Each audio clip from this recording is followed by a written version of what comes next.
All right, so we're diving into this Michigan versus Nebraska game. You sent us a whole stack of articles previewing the matchup. Looks like someone's looking for an edge. Smart move. Yeah, we've got predictions, we've got odds. Even some interesting stats. So before we get into all that, do you want the quick betting advice, or are you more interested in like the deeper story behind this matchup? I think the real story here is that Michigan is ranked 12th in the country. Right, a powerhouse. And Nebraska isn't even ranked. But the odds makers have Nebraska favored by 1.5 points at home. Oh, wow. So there's definitely more to this game than meets the eye. I'm intrigued already. So first things first, what are the experts actually predicting? Yeah, let's see. One source predicts Michigan's going to win 79-74, and another one says 77-73. Huh. So both of those favor Michigan, even though Nebraska has the home court advantage. Yeah, it seems like the experts are focusing on Michigan's offense. Oh, really? Especially their three-point shooting.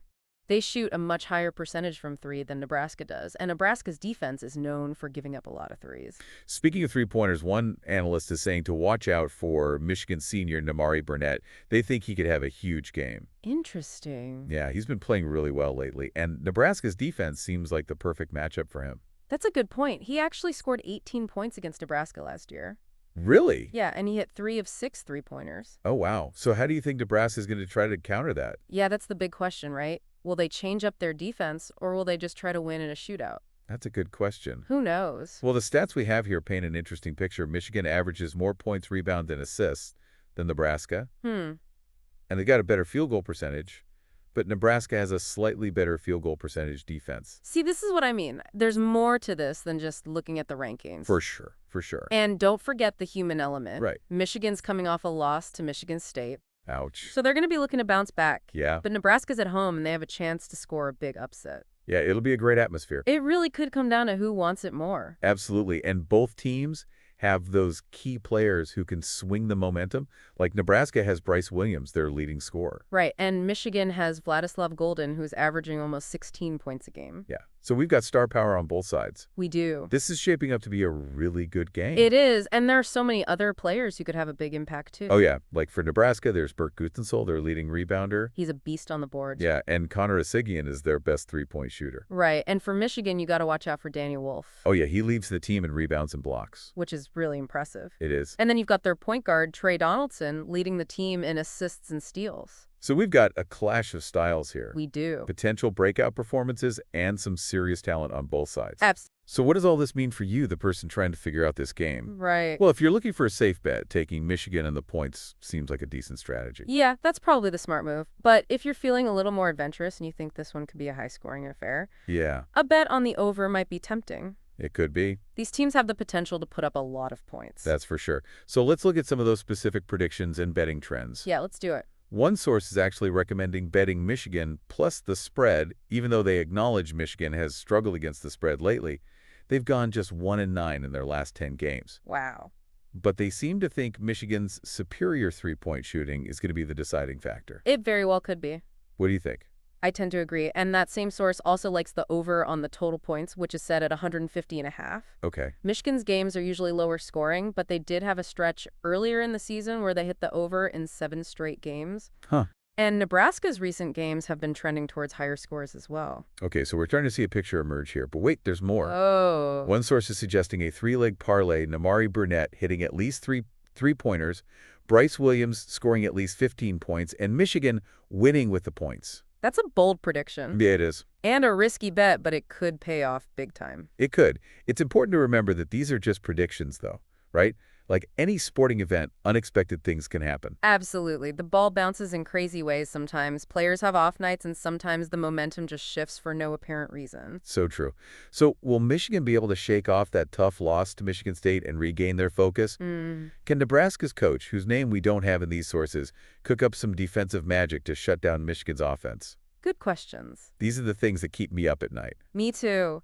And those are exactly the questions that make this game so interesting. This deep dive has given you a good foundation, but the real drama unfolds on the court. I can't wait. Are you ready to dig a little deeper into the individual matchups and see who might have the upper hand? Absolutely, let's do it. Let's see if we can uncover some hidden gems in these stats that might give us an even better understanding of this game. I love it. Okay, so let's break down some of these key matchups. One source is really pointing to Brice Williams as the player to watch for Nebraska. He's their leading scorer, right? Yeah, he's averaging 19.4 points a game, but he's also dishing out 3 assists per game. So he's not just a scorer, he can create for his teammates, too. Exactly. He's a real all-around threat.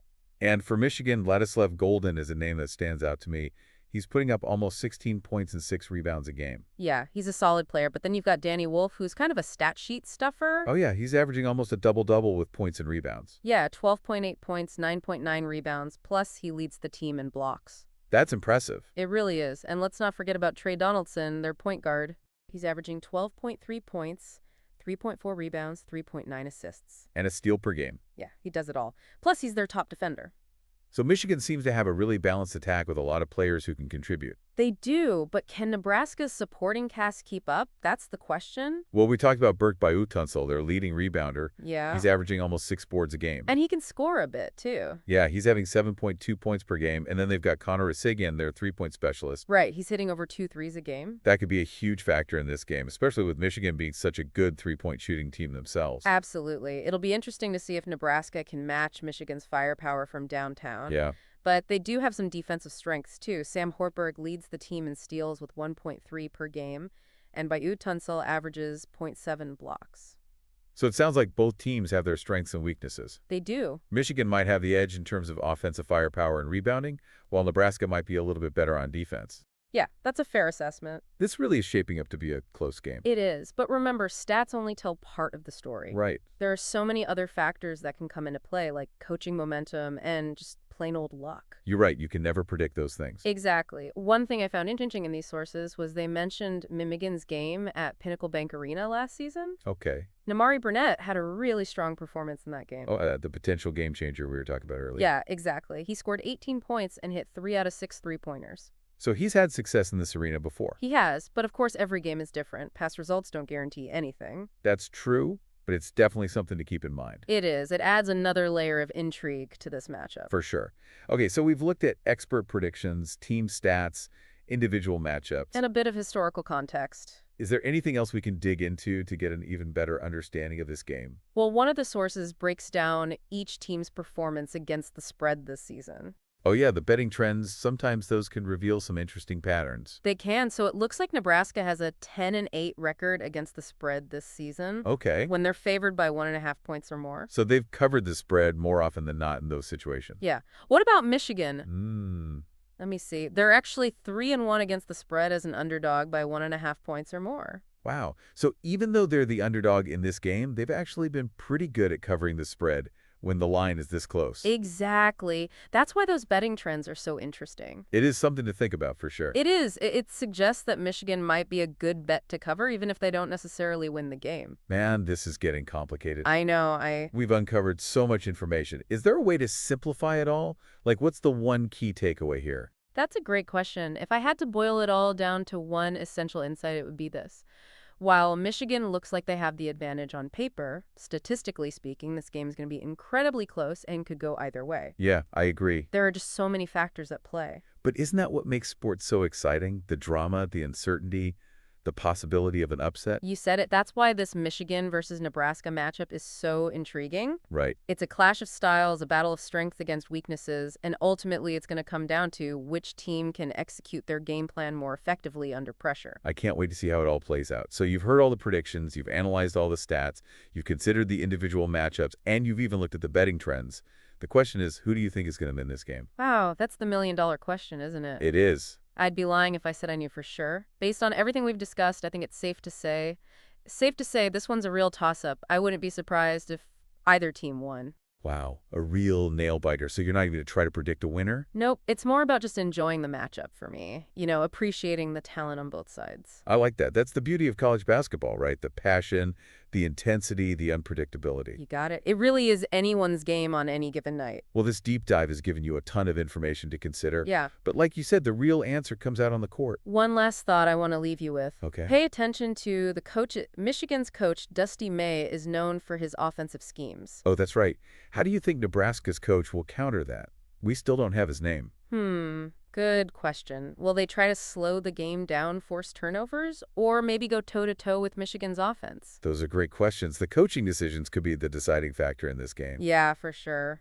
This has been such a great deep dive. We've covered so much. We have Expert predictions, team stats, individual matchups. betting trends even. You're definitely ready for this game now. Aha, I hope so. Well, remember, sports are about the journey as much as the destination. That's right. Enjoy the game, savor the